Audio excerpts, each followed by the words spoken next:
আসসালামু আলাইকুম। গণজাগরণ কণ্ঠ টিভির পক্ষ থেকে সবাইকে স্বাগতম। আপনাদের সাথে আছি আমি মোহাম্মদ শুভ। বৈষম্য বিরোধী ছাত্র আন্দোলনে পুলিশের গুলিতে আহত হন দিনাজপুরের দিনমজুর আব্দুর রশিদ।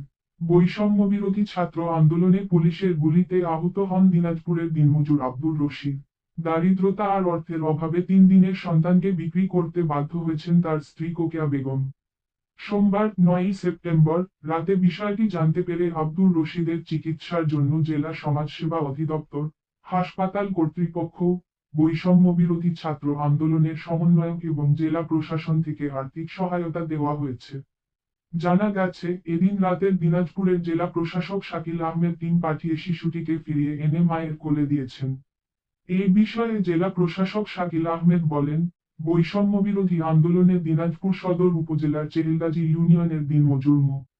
আব্দুর রশিদ গুলিবিদ্ধ হয়েছিলেন। তলপেটে গুলিবিদ্ধ হয়ে গুরুতর আহতাবস্থায় গত 8 আগস্ট তিনি Dinajpur M Abdur Rahim medical college হাসপাতালে ভর্তি হন। এদিকে তার গর্ভবতী স্ত্রী দিনাজপুর জেনারেল হাসপাতালে 4 আগস্ট থেকে চিকিৎসাধীন ছিলেন। এরপর 9 আগস্ট তিনি মেয়ে সন্তানের জন্ম দেন। পরিবারের আর্থিক অনটনের কারণে নবজাতক শিশুটিকে কুড়িগ্রামে দূর সম্পর্কিত এক আত্মীয়ের কাছে পাঠিয়ে দেন। দত্তক গ্রহণকারী ব্যক্তি আহত মোহাম্মদ আব্দুর রশিদের চিকিৎসার জন্য 25,000 টাকা দেন। বিষয়টি জানতে পেরে তাৎক্ষণিকভাবে সোমবার রাতেই কুড়িগ্রামে একটি টিম পাঠিয়ে শিশুটিকে ফিরিয়ে এনে মায়ের কাছে দেওয়া হয়েছে। নবজাতকের মা কোকেয়া বেগম বলেন, 4 আগস্ট আন্দোলনে আমার স্বামীর গুলি লাগে। হাসপাতালে ভর্তি করা হয় তাকে। সেখানে আমার স্বামীর অপারেশন হয়। অপারেশনের পর আমার স্বামীর অবস্থা খুবই খারাপ ছিল। এর মধ্যেই আমার বাচ্চা হয়। সেই সময় হাতে টাকা ছিল না। স্বামীর চিকিৎসা করাতে হবে, তাই 3 দিনের বাচ্চাকে 25,000 টাকায় বিক্রি করে দিছি। সেই টাকা দিয়ে স্বামীর চিকিৎসা করছি।